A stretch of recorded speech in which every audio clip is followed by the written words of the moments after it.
Hi, I'm Jessica Behall with Great Rivers Regional System for Addiction Care, and we are back for another installment of our This Is My Story series.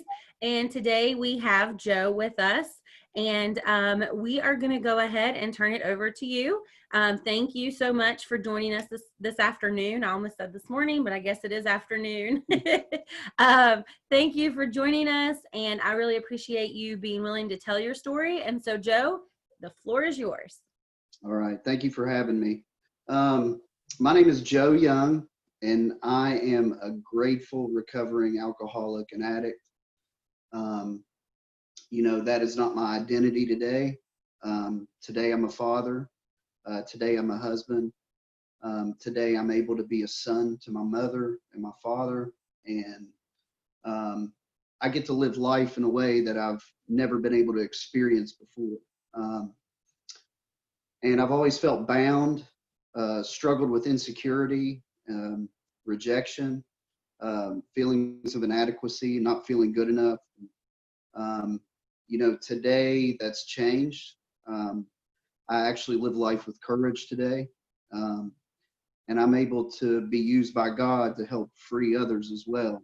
And, that's the privilege I get to live today is to be able to do that.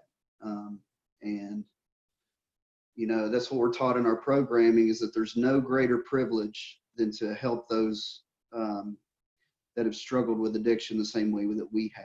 And it's full circle. We're able to pull others out as well, and there's no greater privilege. But my story: I was born in Muskegon, Michigan, and I lived there till I was about 7. I don't have much recollection of that time frame, and I'll tell you why here just very shortly. But we moved to West Virginia when I was about 7 or 8, and we were my dad and mom were involved in the church, and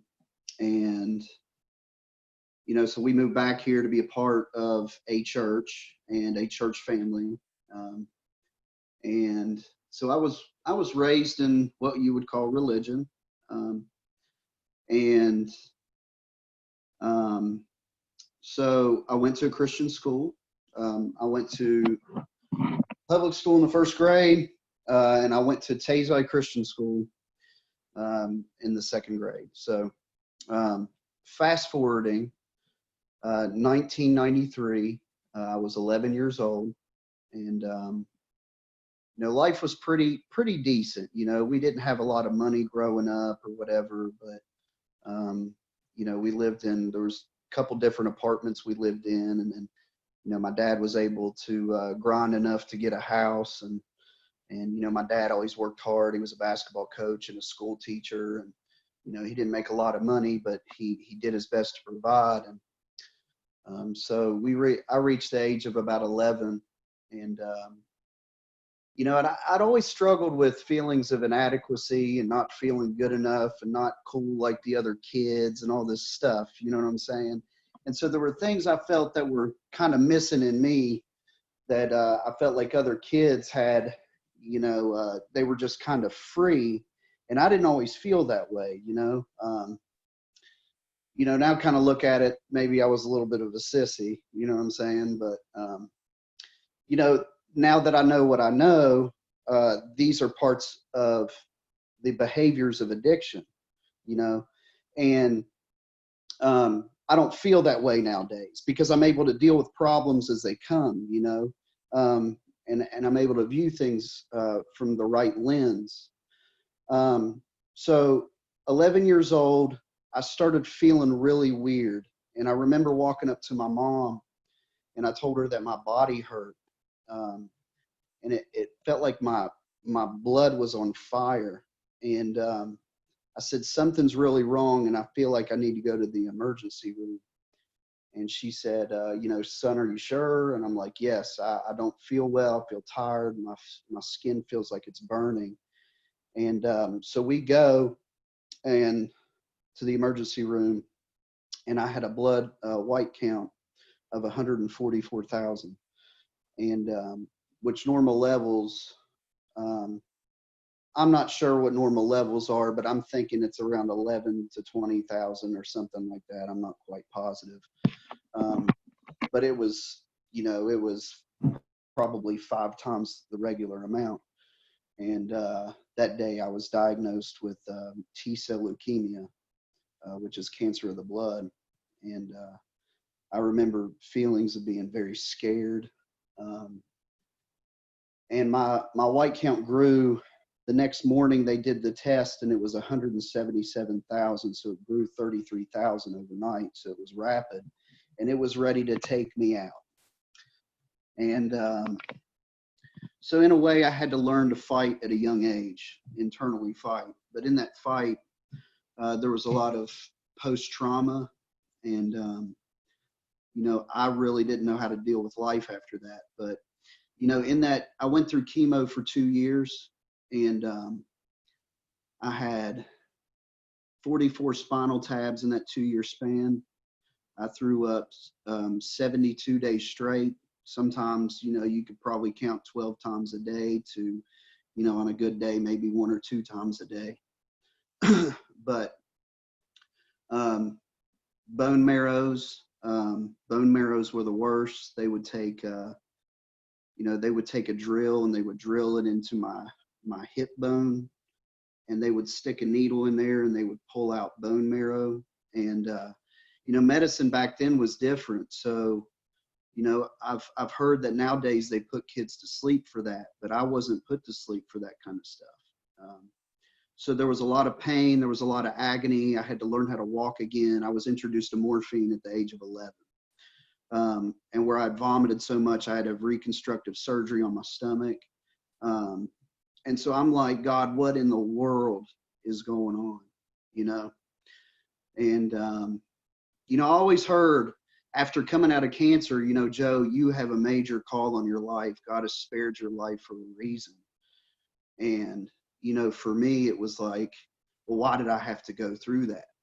And I remember watching this Inky Johnson video while I was in recovery. And, he had gone through some things and he's a motivational speaker that I love. And he's talking about product over process. And then in the process, we're shaped and molded a certain way. We don't understand why we're going through the things we do. And then we get to the inside of it. And when we start getting closer to that finished product of who we're called to be in our life, we start understanding why.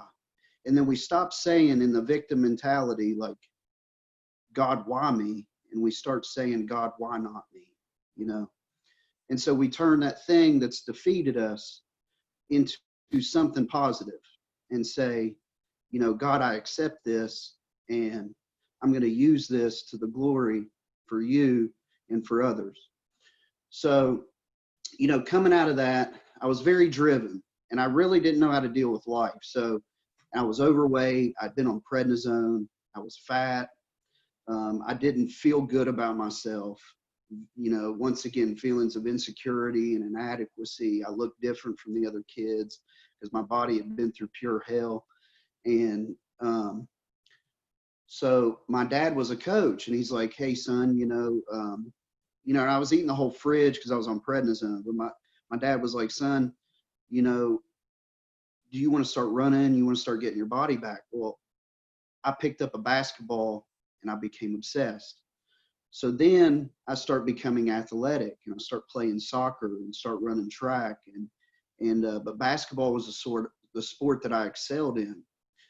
And, growing through the years from the age of 13 to the age of 16, within 3 years of really grinding and pushing my body. And summers, there was no breaks for me, like it was constant ball playing, training, I was in it. And my junior year, I remember I got a Cager of the Week, which was through Taze Physical Therapy. I got a Cager of the Week award. I'd had like 61 points in 2 games or something like that. I had 66 threes my junior year. And I was being looked at by little small colleges, like Christian school colleges and stuff. And that was my dream, was just to play ball. And you know, I wasn't as good to play at WVU or something like that. But for me, like that was coming out of cancer. That's what I wanted, you know, was to play hoops. Um, so going into my senior year, um, you know, I'm being looked at by a couple different colleges or whatever. Going into my senior year, um, I was in a game at the YMCA, and we were preparing for the next season. And I was with some guys that we had just come from Sports City U, and we meet up at the YMCA, and we're playing in the game, and I catch a steal, and I come down the court, and I pass around this guy's body, and when I stop, my ACL snaps, going full speed down the court on a fast break, and my my season's over. And I remember my dad coming in. He was my coach, and he was crying.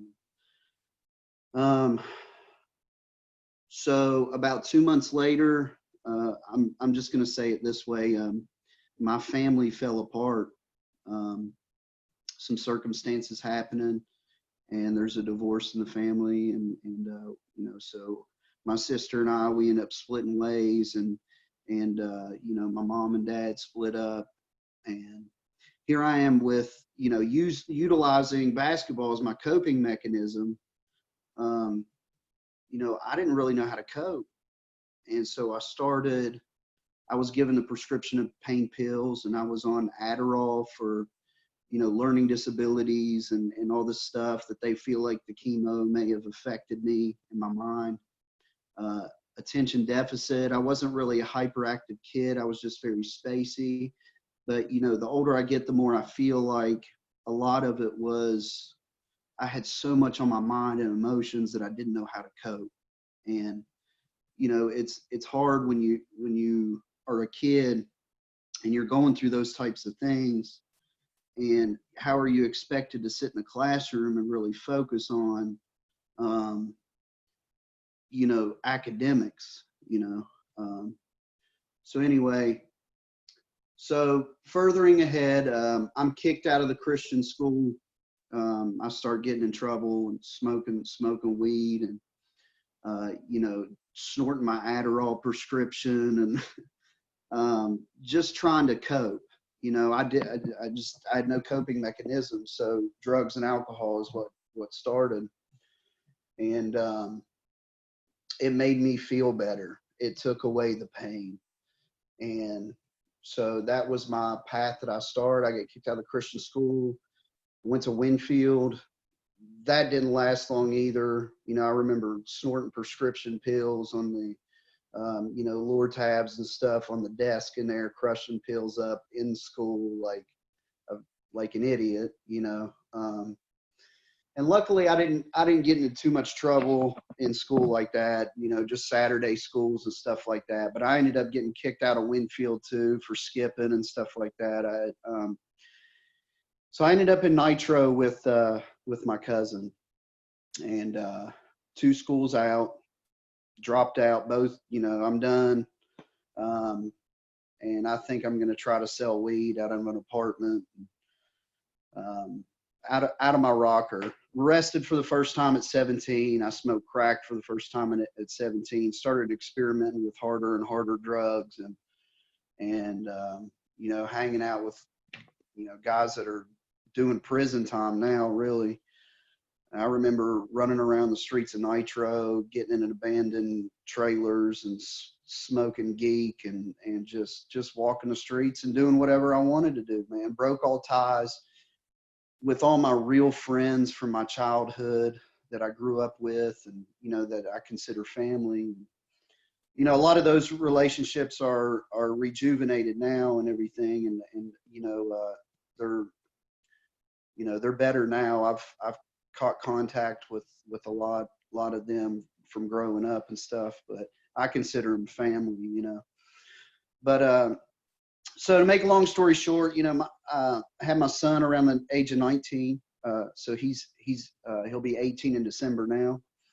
And then I decide, well, I got on more and more prescription pills, more and more Oxy, and ended up at a methadone clinic. There was a lot of cocaine being thrown around at that time. And methadone, I was probably more strung out on methadone than anything ever in my life, to be honest with you. Even heroin. Methadone was it was a terrible decision for me to even get on that. And I know a lot of people believe in it helps. MAT helps some people, but that was not my path. You know, I needed complete abstinence for me personally. So anyway, I flip-flopped for many, many years. I went into long-term treatment around the age of 30. 38 now, so 34 I went into Recovery Point. I moved to Greenville. The DEA was watching me at my apartment at that time when I was at the methadone clinic. And I ended up moving to Greenville. And I really started getting involved in the church there. And I started staying clean. I got freaked out from the DEA showing up at my door. I'd been to a 128-day program at that time, and I went through Huntington State Hospital at Bateman's Hospital, and then a 28-day program. And then when the DEA showed up at my door, I was like, man, I got to get out of here. I'm going to end up in prison. So I ended up moving to Greenville, South Carolina with my old youth pastor from my childhood. And he said, you know, son, you can come over here. You can live with me. And he's like, but these are the ground rules. You stick to the ground rules. We'll help you as long as we can, you know. So he kind of guided me. And, you know, I guess that was really kind of my first taste in any kind of mentorship. And you know, he took me in and I feel like he saved me from going to prison, man. I really feel like I would have ended up in prison if I wouldn't have gone to South Carolina. It was just a matter of time. So anyway, I did well for about 2.5 years. I probably drank weed or smoked weed and drank, you know, once or twice. That's it. You know, I really, really was trying hard. I got into some gyms down there, learned how to bodybuild and about nutrition. I got my GED, did 2 years of college. I was not good in college, but I did get my personal trainer's certification. Worked in a hospital system and actually passed a P test at that time. And I was probably 23. It's probably about the age of 23 to 26 that I stayed around in the Greenville area. And I did pretty well, you know. So I was lifting and I was doing squats and I was doing heavy squats. And it was like, I could feel my knee kind of slipping. And I'm like, what is going on? So I go get an MRI. And I had retorn my ACL and both meniscus. And I remember my mom saying, like, please do not drink the Kool-Aid. Don't take the bait. They're going to want to give you prescription pills. Don't take the bait. And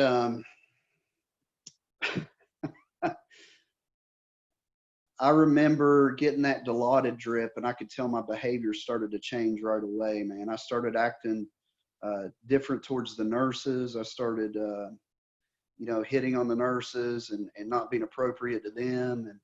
And so it was like that Dr. Jekyll, Mr. Hyde came right out. And I remember my friend that was with me while I was getting my surgery, he looked at me, he was like, Joe, what are you doing, man? Like, why are you acting like this right now, you know? It was like a switch went off in my mind right away.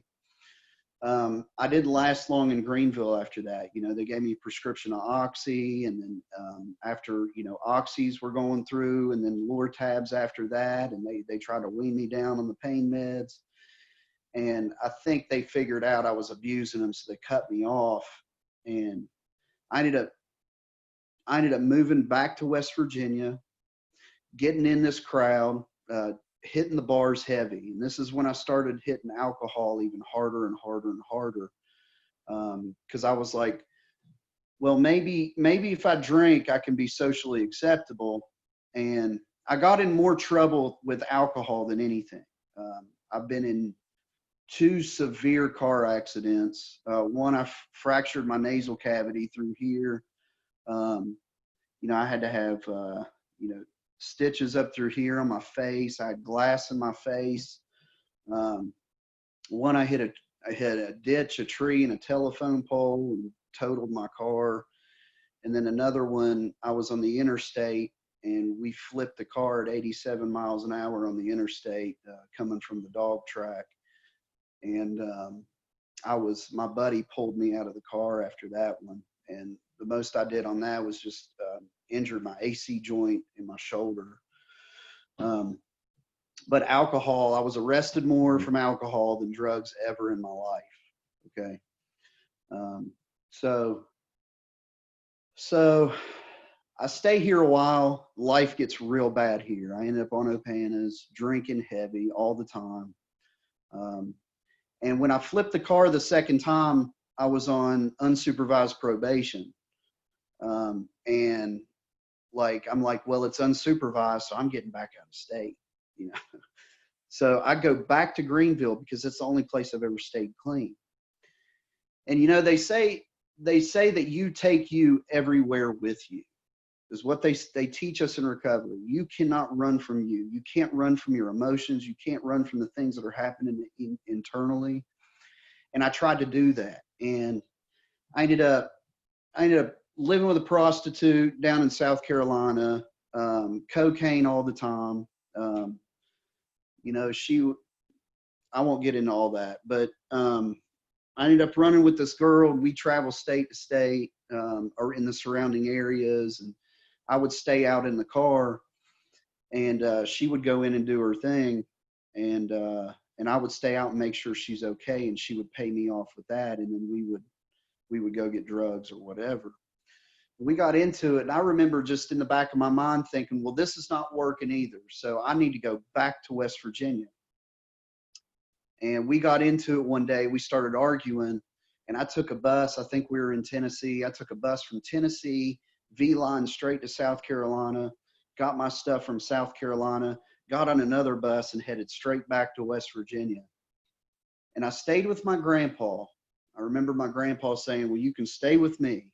And I'm like, okay. And I did well at my grandpa's for a while.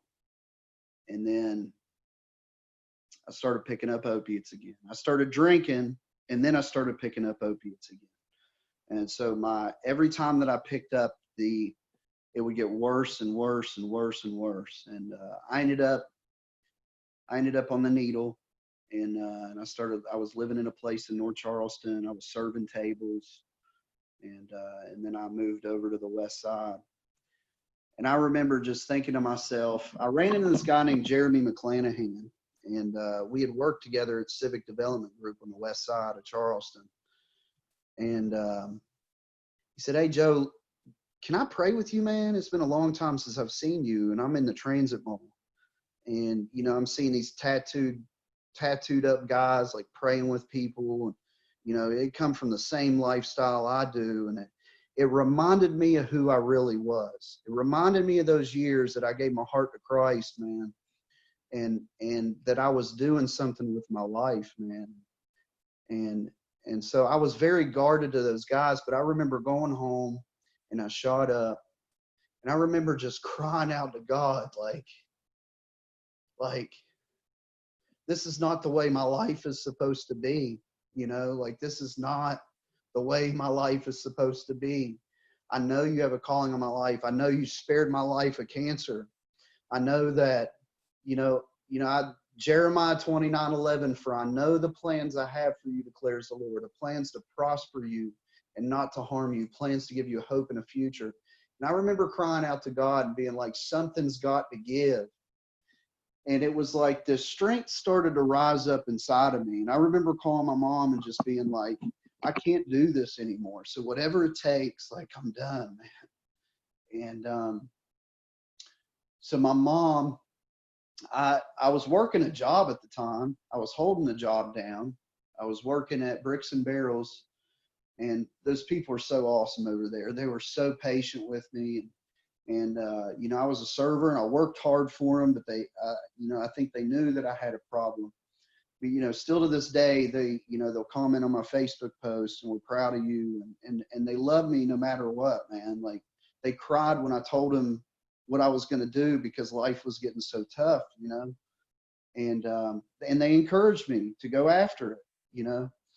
And so I told them, and I set everything up, and I said, Mom, pick me up on this day. This is the day we're going after this. And I know this goes against everything that we teach, that we teach now with helping people. We get people in detoxes, but, my mindset was like, I need to just go lay it down for a few, because I've been working. I'm constantly walking to work and walking back or walking to hustle or whatever. I just wanted to rest. And I remember telling my mom, like, just let me lay in the back room of your house and just shake it off. And so I went to my mom's house for literally a week and just shook. And she was ready to call the ambulance a couple times. And, she got me some Whole Foods stuff to help me come down. And I remember like, I always struggled with nerve ending issues. So it felt like my feet were on fire on withdrawals from heroin. And I remember my whole body just drawing up, and she's like, do I need to call the ambulance? I'm like, no, Mom, just chill out. We'll get through this. And so she got a hold of some ladies, Susie Busby, Cece Brown, and Amy Connolly, and Bobby. And so she gets invited to a Warriors for Hope meeting. Okay. And so we go over in St. Albans and we go to this Warriors for Hope meeting, and all eyes on me, and they start telling me their stories of their families. And I'm looking at my mom, like, actively heartbreaking, and it was like, I started to start thinking about other people besides myself, and like in my mind, in the madness, it was like, if I'm far away from my family, the better it is, like they don't need me around because I'm just a nuisance at this point, and I had tried so hard to get clean by myself. And so, they kind of encouraged me to call in Recovery Point. They had made some connections in Recovery Point. And when I called in, somebody that I knew answered the phone. And, or somebody that I knew heard my voicemail, and they called me right back and they said, Joe, we got you a bed tonight. And so now I will talk about the story of my recovery, because this is where the meat really is. Okay. I walk into Recovery Point scared out of my mind. And, I remember walking down the hallway, and it was like, it hit me. And I believe it was the Holy Spirit that said, I've been sober before, but I need to work on healing. And God brought mentors in my life. I stayed at Recovery Point for 6 months, and it helped me a lot with structure. I'd say 5.5 to 6 months. And it helped me so much with structure. And we had gone on a trip to go hear, Adam Jividan speak and share his story. And I could feel the presence of God coming off this man like nobody I'd ever heard speak. And it was like something was drawn, like, you need to be around this man. And I remember going back to Recovery Point being like, I need the spiritual side of things more than anything. I need close to God, man, and I need to know how to be closer to God. And so I dropped my 4th step at Recovery Point, and I left the next day. And Adam Jividan became a mentor of mine. And then I got a sponsor on top of that. And I started counseling with my pastor.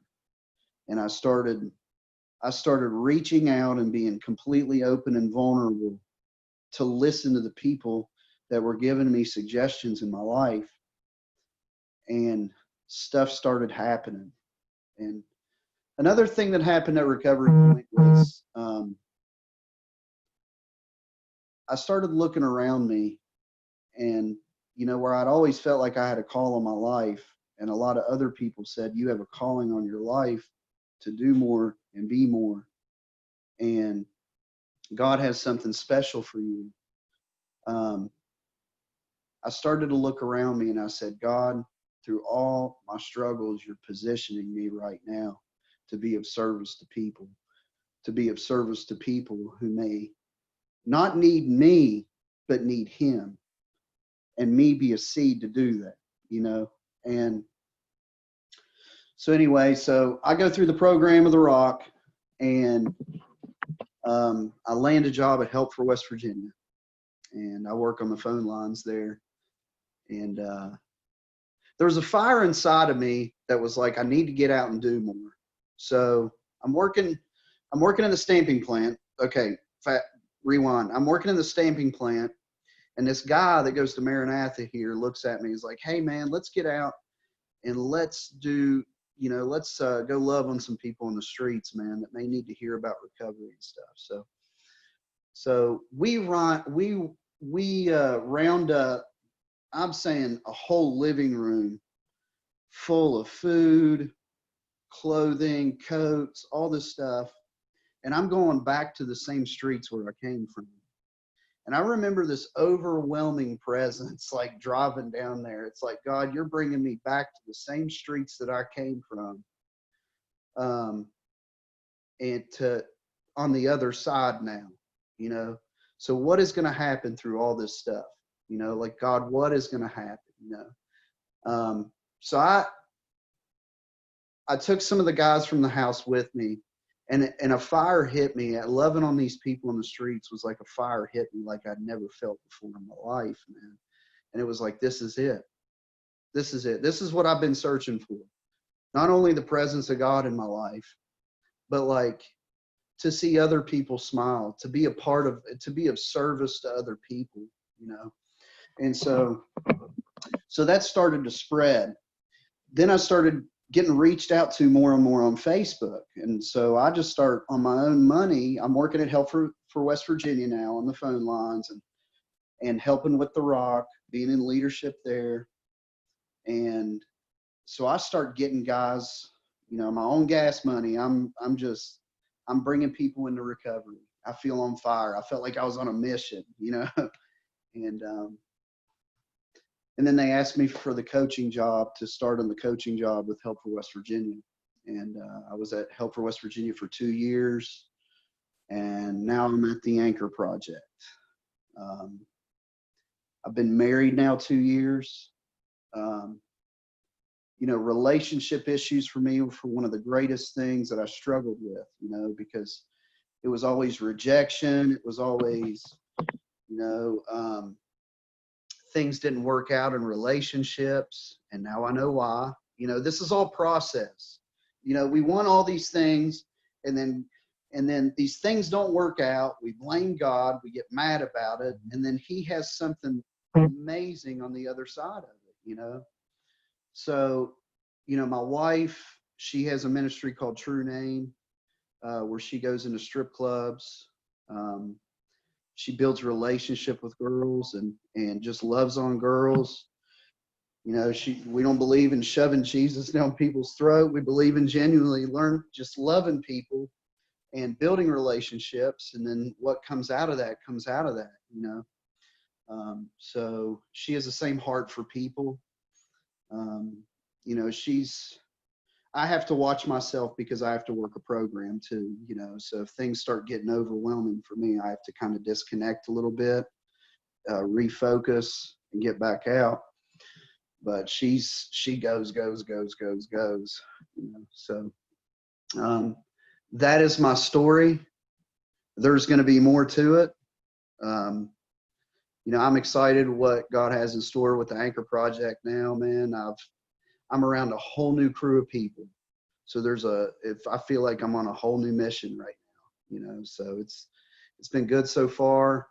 I've been with the Anchor probably 2 months now, maybe, and the Anchor's intertwined with the Rock Ministries now too. So, there's a lot of stuff. There's a lot of unity going on right now, man. I'm excited to see what the rest of this year has in store, so. Awesome. Well, Joe, I want to thank you so much for telling your story. I said this the other day. I was talking to somebody, and, I've been in this role now for a year, and I've been in numerous meetings with so many people that we've had the opportunity to interview. And you are one of those people. I've sat in meetings with you. And, I've read your story because your story is in the Kanawha County Prescription Opioid and Heroin Awareness Toolkit. But to actually hear you tell your story is so awesome, and it's just a great way to really put a face with a story. And I love what you said at the very beginning, is that your story of recovery is a story of courage. I think is what you said. I think you said courage was the Yeah. word. And I love that. I think that's so great. And like you said, your story is still being written. It's not finished. Yeah. And No, it's no. not done. It's not done. I teach a class on Mondays and Thursdays. It's a cardio dance class, and we sing a song, or we use a song called "Unfinished" by Mandisa, and it talks about how we're not unfinished. Like we are not complete works of art by any means. We are still being worked on, and that is such a blessing to know that we are still being worked on, and we're not finished, and your story is not finished. And I think that is such an amazing testimony to who you are. And it's been a pleasure to speak with you today. I really appreciate you sharing your story.